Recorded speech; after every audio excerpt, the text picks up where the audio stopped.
Om Swastiastu. Om Swastiastu.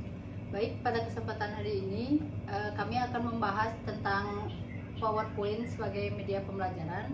Dengan di sini narasumber saya Andani. Andani, silahkan perkenalkan diri. Baik, terima kasih atas waktu dan kesempatannya. Perkenalkan, nama saya Nikita Andani, bisa dipanggil Andani. Pada hari ini saya akan menjadi narasumber dari Dena. Terima kasih Andani. Jadi gimana kabarnya hari ini? Untuk kabar aku baik, Dena. Kalau Dena gimana? Baik juga sih. Menurut Andani, perkembangan media sosial sekarang gimana? Apakah ada yang dampak negatif, positif dari perkembangan digital saat ini? Mungkin menurut Andani, perkembangan digital itu saat ini sudah berkembang begitu pesat. Bahkan dari zaman ke zaman sudah sangat berkembang. Nah, pandangan Andani menilai media digital itu baik atau buruk, tapi menurut Andani, secara Andani memandang itu, kalau media digital itu ada manfaat baik dan manfaat buruk. Seperti contohnya, kalau manfaat baiknya itu kita bisa memanfaatkannya seperti kita membuat tugas di teknologi itu kan kita sudah menggunakan Google, jadi mempermudah kita dalam pembuatan tugas. Jika dampak buruknya itu mungkin dari isu-isu yang kurang baik dan mungkin juga berdampak pada anak kecil yang terus main game. Ngomong-ngomong soal tugas, sekarang kan udah memakai PowerPoint untuk dalam penyampaian materi. Menurut Andani, apakah PowerPoint itu membantu para guru dalam menyampaikan materi atau enggak, atau gimana?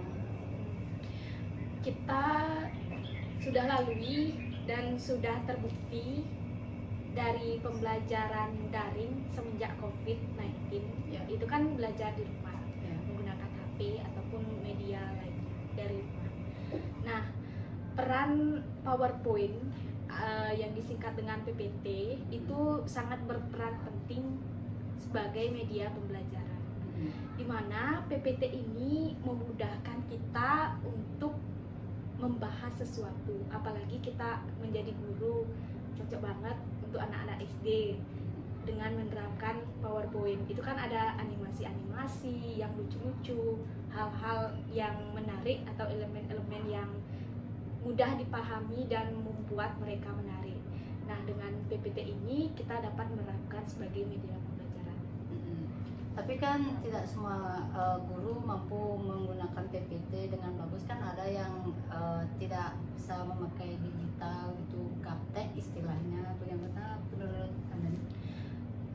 Untuk itu sebenarnya PPT itu digunakan kan untuk mempermudah ya, untuk menjelaskan dan untuk memperkuat argumen-argumen kita yang akan bahas. Nah, jika ada seseorang yang masih gaptek, itu kan perlunya sosialisasi dan pendekatan tentang itulah, biar bisa kita mengajak mereka yang masih gaptek untuk belajar mengenai teknologi itu. Mungkin kita bisa menyuruh mereka untuk mencari bagaimana tutorial di Google ataupun di YouTube, kan sekarang sudah canggih, kita bisa memanfaatkan media itu dengan bijaksana. Jadi menurut Anda nih, PowerPoint ini bisa lah membantu para guru untuk menyampaikan materi lebih bagus ya?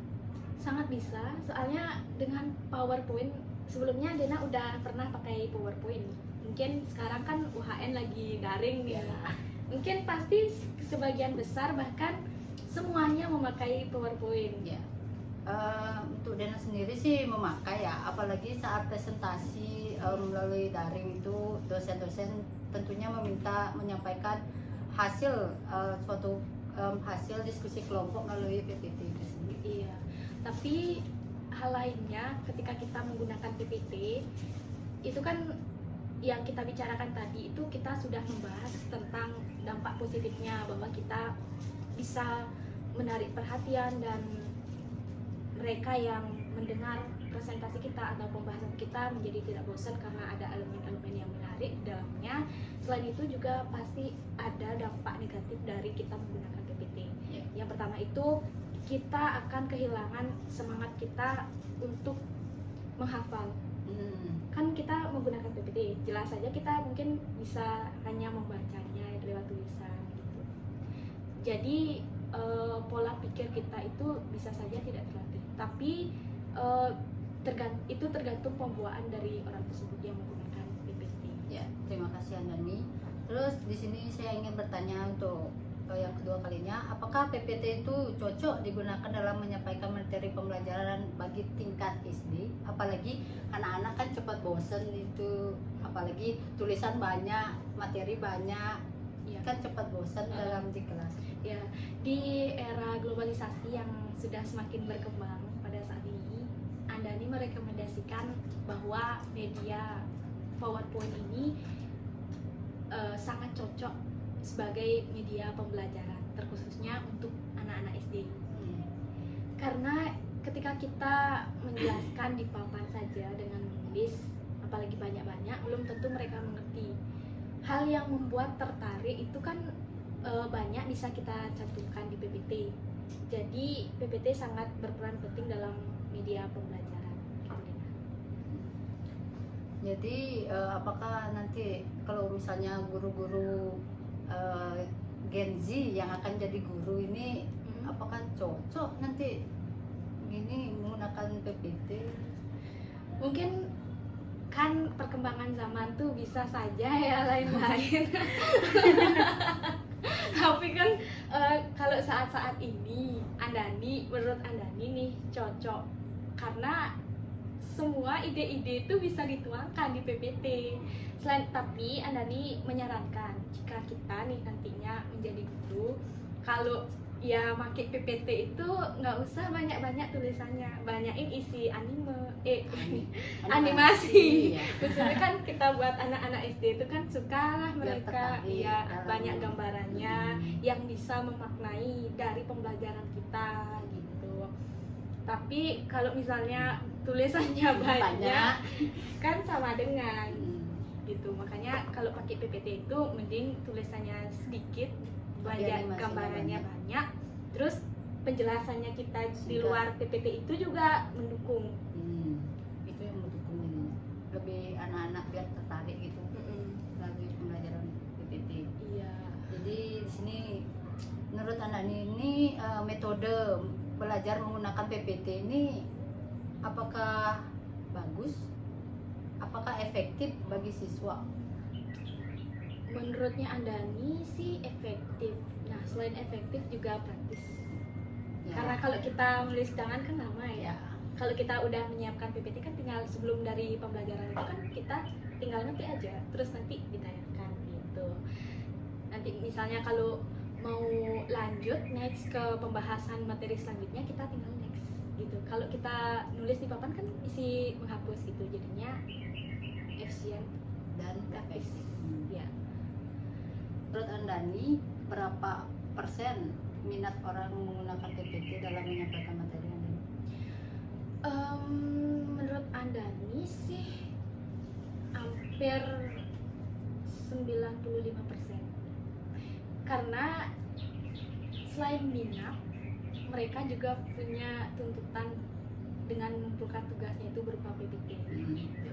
Mungkin banyak orang yang enggan untuk menggunakan PPT sebagai media pembelajarannya, mungkin karena beberapa faktor seperti mereka yang tadi bilang Dena itu mereka masih gaptek gitu, Ya. jadinya enggan mereka, apalagi kan mungkin mereka nggak punya laptop atau males di HP-nya gitu, jadi enggan untuk menggunakan PPT untuk media pembelajaran.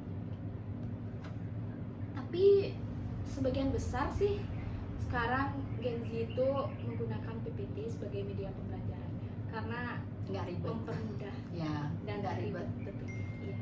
Hal itu yang membuat Gen Z jadi suka menggunakan PPT dalam menyampaikan materi karena efisien. Iya, efisien.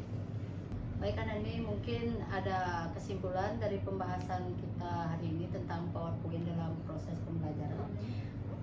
Jadi dalam era globalisasi yang berkembang, yang zaman ke zamannya itu berkembang begitu pesat, kita itu harus menggunakan teknologi dengan bijaksana dan tepat.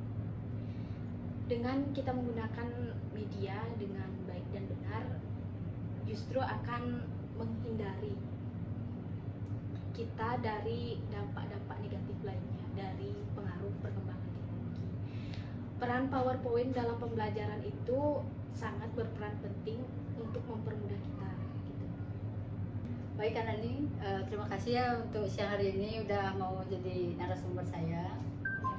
Sama-sama Dena, semoga kita sama-sama generasi muda bisa menerapkan PowerPoint sebagai media pembelajaran kita ke depannya. Terima kasih. Ya, itu Om Santi Santi Santi. Om Santi Santi.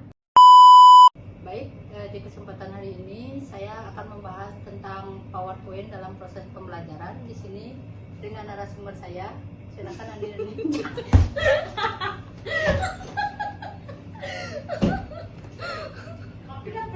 Iya.